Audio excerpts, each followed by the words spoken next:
Your brain judged the last person you met before they finished saying hello. And the thing that tipped the scale wasn't their clothes, their posture, or their smile. It was the color of their eyes. Sounds dramatic, I know.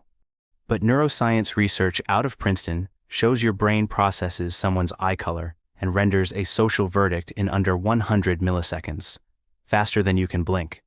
This has been happening in job interviews, on first dates, in every meeting and every introduction you've ever walked into. And what makes this uncomfortable is that it's been shaping how people treat you your entire life, and you never caught it. Before you roll your eyes, this isn't astrology for your eyeballs. These are measurable patterns backed by peer-reviewed research. Some of what they reveal is the opposite of what you'd expect. Think about the last time you met someone new. Before they said a single word, you already had a feeling about them. Something about their face told you whether they seemed trustworthy or interesting, or someone to keep at arm's length. You probably chalked that up to intuition or experience, or some kind of gut instinct you've sharpened over the years. What was actually happening is far stranger. Your visual cortex was running a rapid-fire assessment of their facial features, and one of the heaviest inputs in that assessment was the color of their irises, not their expression, not their body language, the pigmentation of their eyes. Your brain processed that information and generated a social judgment faster than you could consciously register what color their eyes even were. Your visual cortex was busy running a trust assessment on their irises while you were still deciding whether to shake hands or go for the awkward wave.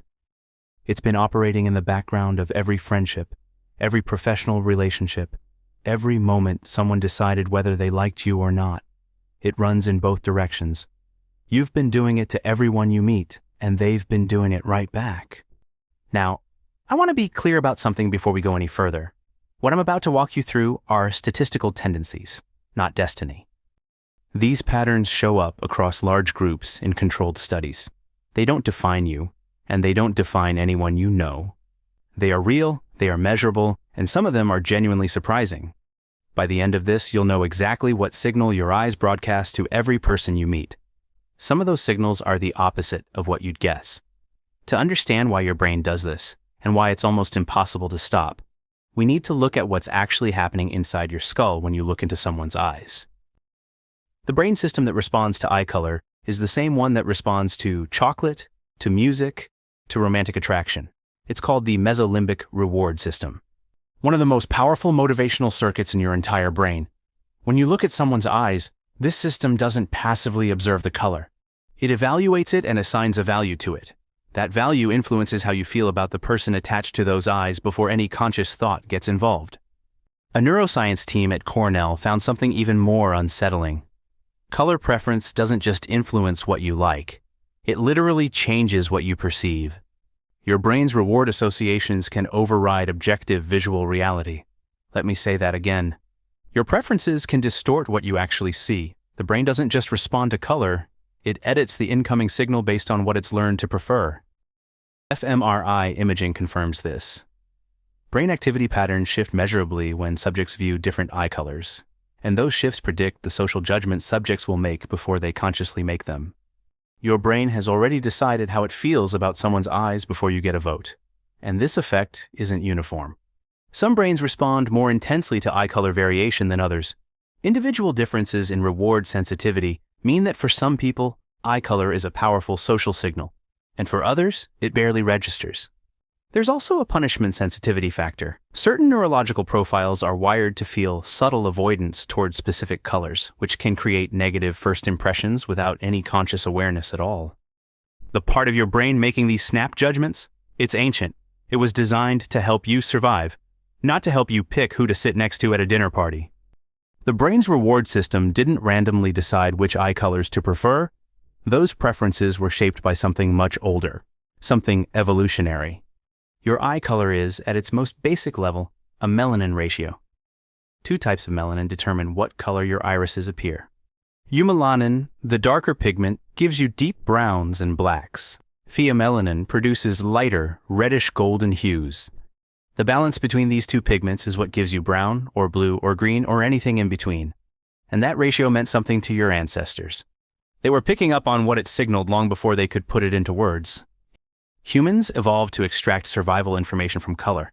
Red appearing in someone's face signaled anger, arousal, or physical exertion. Blue or green tinges in the skin indicated illness. This color-reading infrastructure was originally built for survival, but as social groups got larger and more complex, it got repurposed. Over time, that same circuitry, the part that was reading skin color for signs of illness, it seems to have drifted into something else entirely. It started weighing in on who we trust, who we're drawn to. And that's where rarity enters the picture. Evolutionary psychology suggests rare physical traits can be perceived as more desirable because they signal genetic diversity. Those same rare traits also trigger the brain's unfamiliarity response, which reads novelty as a potential threat. Rare eye colors do something weird to people. You're drawn in and put off at the same time. Your brain wants to look closer and also wants to know why this person doesn't look like everyone else. Darker iris pigmentation tends to correlate with certain facial structural tendencies, and the brain processes all of this as a bundle. Eye color becomes a proxy for a broader set of trait assumptions that happen automatically. The important piece, though, evolution built the hardware, but culture writes the software. The same eye color triggers completely different perceptions in different societies.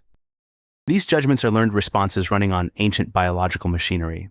Somewhere in human evolution, a brain that could quickly assess iris pigmentation was apparently more useful than a brain that could remember where it left its tools. Natural selection has interesting priorities, so your brain is running an ancient survival algorithm overlaid with modern cultural programming. Now let's see what happens when that system encounters each of the 8 major eye colors, starting with the one that covers more than 70% of the human population. Brown is often treated as the default eye color. Unremarkable, unexotic, the one that never gets poems written about it. The research tells a completely different story, and honestly, it caught me off guard. This shows up consistently across different research methods and different populations. Brown eyes carry a trust advantage that most brown-eyed people have no idea they possess. The mechanism goes back to melanin.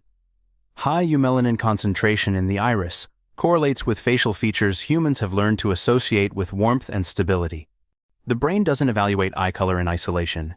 It processes the brown iris as part of a holistic facial perception package, and that package gets filed under SAFE. In controlled studies, brown-eyed individuals score higher on perceived agreeableness and social competency. Not because they are more agreeable, but because the brain defaults to that assumption. The eye color is doing work that personality hasn't even started yet. There is a shadow side, though. The same warmth that creates trust can also create an assumption of lower ambition or reduced intellectual intensity. Brown eyes rarely get described as striking or piercing. The language people naturally use when talking about brown eyes reveals the limitation baked into the perception. Warmth and brilliance occupy different folders in the brain's quicksort system. When people are treated as trustworthy from childhood, they develop social confidence that reinforces the initial perception. The eye color didn't create the personality trait, but the social feedback loop around it might have. If you have brown eyes and people constantly tell you you're easy to talk to, you might think that's just your personality.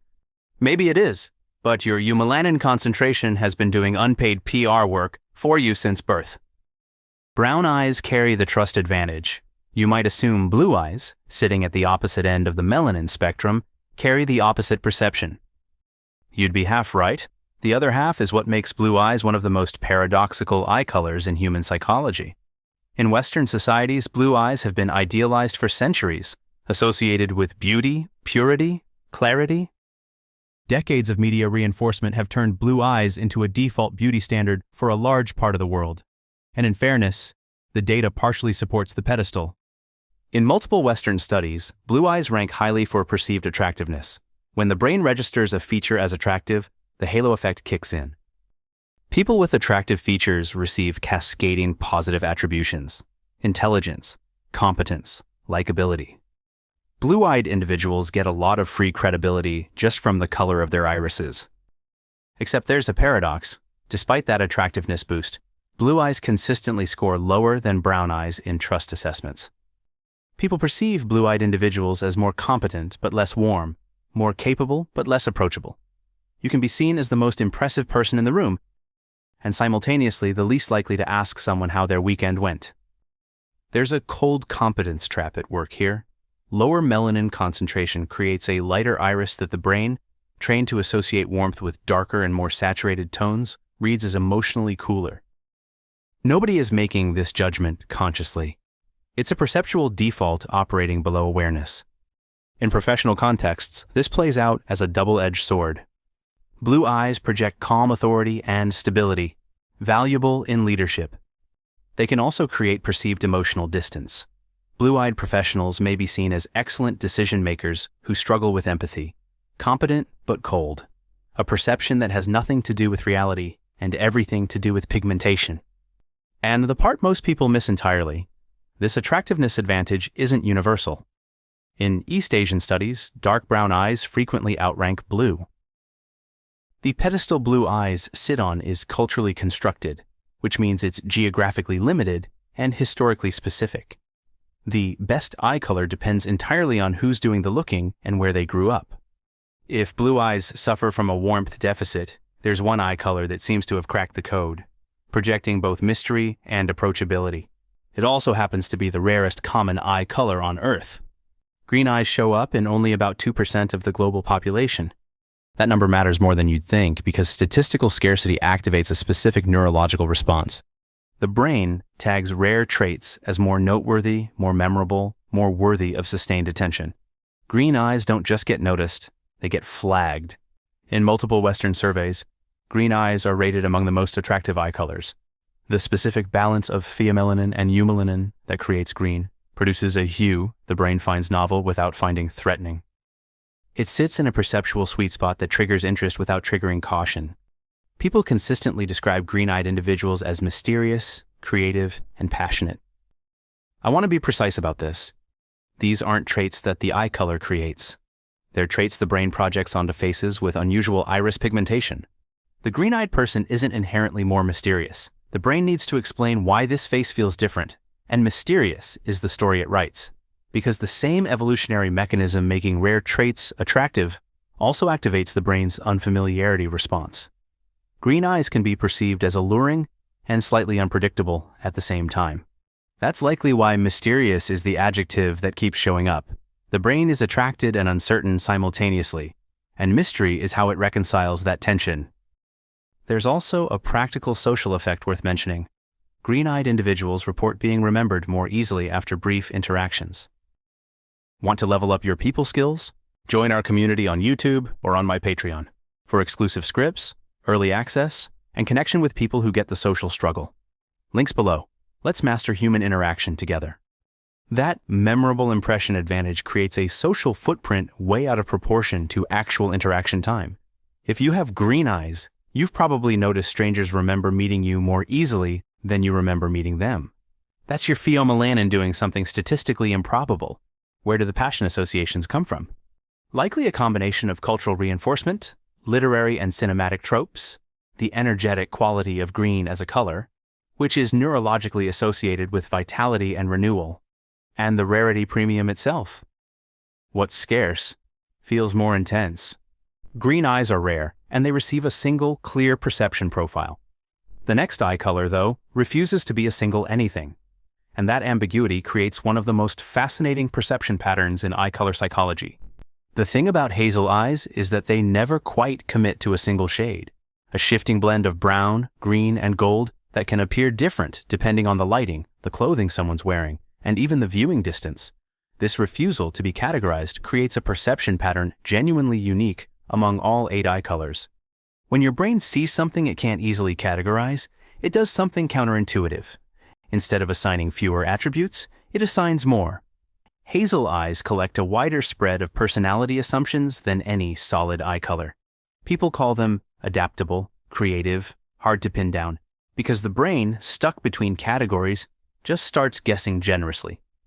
If you have hazel eyes, you've had the experience of someone getting weirdly close to your face and saying, "Wait, what color are your eyes?" Like they're trying to solve a crime.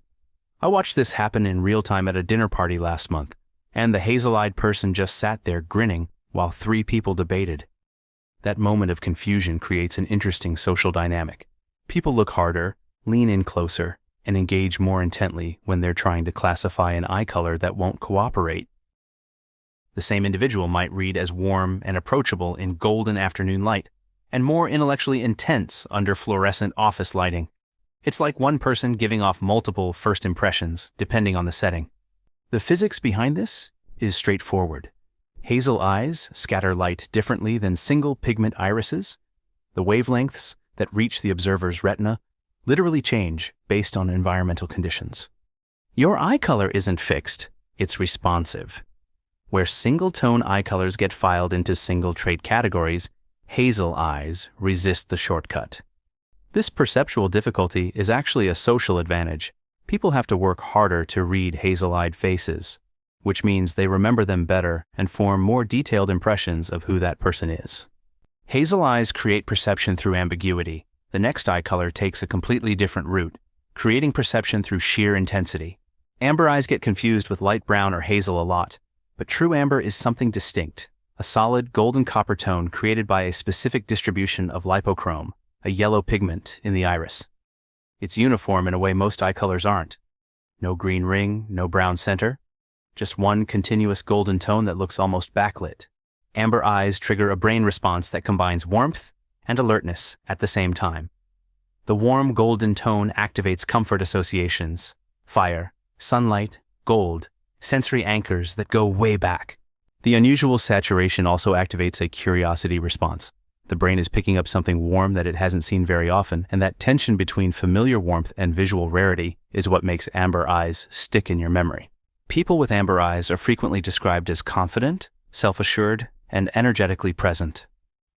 The warmth of the color makes people read a kind of energy into it, like there's something going on behind the surface that pulls you in. Research on warm color tones shows they stimulate mild physiological arousal in observers. Amber eyes literally create a slightly elevated alertness state in people looking at them. You're not imagining that people seem more engaged when talking to you. They physiologically are. Amber sits in a perceptual sweet spot in terms of rarity, uncommon enough to be distinctive, but not so rare as to trigger the unfamiliarity wariness that green eyes sometimes encounter. Novel enough to be memorable, warm enough to be inviting. There's also a connection to what I think of as the trendsetter's effect. Distinctive but warm eye colors signal self-assurance and inventiveness. People unconsciously attribute creative confidence to individuals whose eyes command attention through warmth rather than shock. Amber eyes sit right between brown and gold, and that in-between quality is exactly what makes them hard to look away from. And apparently, the brain responds to that the same way it responds to an actual sunset, with warmth, attention, and a kind of calm fascination. Amber eyes use warmth to command attention. The next eye color does the exact opposite, and its social impact might be the most underestimated of all 8. Gray eyes result from very low melanin combined with a specific collagen distribution in the stroma, the structural layer of the iris that scatters light to produce a silvery, steel-like appearance. Sometimes classified as a variant of blue, but the perception they create is distinctly different. Where blue eyes project cool competence, gray eyes give off a different signal entirely. Composed intelligence, measured thoughtfulness, quiet strength. People describe gray-eyed individuals as wise, calm, and difficult to rattle. The perception of someone who has authority and doesn't need to advertise it. Gray's chromatic neutrality creates an interesting social dynamic. Without the warmth signals of brown or amber, or the vibrancy of green or blue, observers rely more heavily on other facial cues to read emotion. This makes gray-eyed individuals seem more contained, as though their emotions are deliberately controlled rather than openly displayed. Gray-eyed people aren't less emotional. The lack of color information in the iris forces the brain to look elsewhere for data, and in that extra processing time, it starts building a story around self-control. Gray eyes are also maybe the most affected by ambient lighting and surrounding colors. Under warm lighting, they can take on blue or green undertones. Under cool lighting, they sharpen to steel. This environmental responsiveness means gray-eyed individuals read differently across contexts, authoritative in a professional setting, softer in an intimate one. Because gray isn't a headline eye color, it doesn't grab the immediate attention that green or blue gets. Gray-eyed individuals often report being perceived as less immediately striking but more lastingly impressive. Gray eyes are the introvert of the eye color world. Not the loudest in the room, but the one you find yourself thinking about long after you've left. Quiet intensity can be just as powerful as vivid color. The next eye color on our list doesn't do quiet and doesn't do subtle, and the perception it creates is one of the most polarizing in all of eye color psychology. While brown eyes are the most common globally, very dark brown to functionally black irises represent a specific end of the melanin spectrum with their own distinct perception profile. Your iris is basically running a Rorschach test on every person who looks at you. I'm not entirely sure why that specific metaphor works so well, but it does. In South Asian, East Asian, Middle Eastern, and Sub-Saharan African beauty traditions, very dark eyes are often the ideal, associated with depth, soul, passion, and beauty. The Western tendency to overlook dark eyes as just brown reflects cultural bias, not perceptual reality. The idea that dark eyes are somehow less interesting is a product of a limited lens through which some cultures view them. We've covered 7 eye colors now, from the most common to some of the rarest. The 8th and final eye color breaks every pattern we've discussed because it's not one color at all. Heterochromia is the condition of having 2 different colored eyes. Central heterochromia features rings of different colors within a single iris, while sectoral heterochromia shows patches of different colors occupying different sections of the same eye. These are the most visually arresting eye appearances in the human population. The brain's response to them is unlike anything we've covered so far. When the brain encounters an eye color it can't categorize at all, its novelty detection system goes into overdrive. It cannot file what it's seeing, which means it cannot look away. Unique eye color variations command the strongest and most prolonged initial attention from observers. The first few seconds of meeting someone with heterochromia are fundamentally different from meeting someone with a single eye color. A processing delay occurs, a moment of visual recalibration that extends the window of focused attention. If you have heterochromia, you already know this. People stare a beat too long. They glance back.